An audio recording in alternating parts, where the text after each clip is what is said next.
And South Korea is seeking to revise a missile guideline it has with the U.S. to mount larger warheads on its ballistic missiles in order to counter the growing military threat from North Korea. Per its current agreement with Washington, South Korea's rocket arsenal is not allowed to exceed certain parameters in terms of range and payload weight.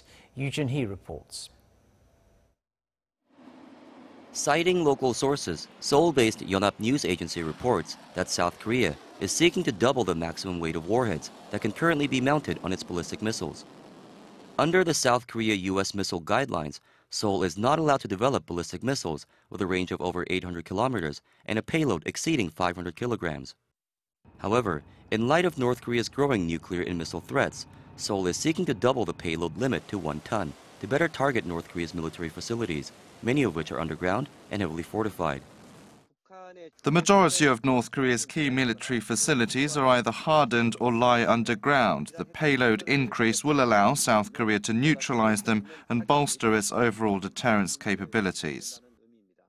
Military analysts in Seoul estimate there are more than 7,000 underground bunker facilities throughout North Korea, which may be immune or resistant to conventional munitions.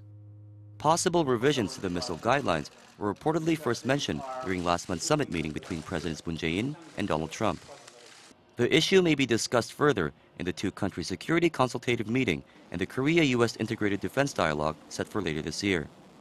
The last revision to the guidelines came in 2012, when the Allies agreed to extend Seoul's allowed missile range to 800 kilometers from the previous cap of 300 kilometers. South Korea's latest Hyunmoo 2C ballistic missiles have already hit that range limit, but if their allowed warhead weight is doubled from 500 kilograms to 1 ton, analysts say they can destroy bunkers that are more than 10 meters underground. This may provide a strong deterrent against Pyongyang, which continues to harbor further missile and nuclear ambitions after test firing an ICBM earlier this month.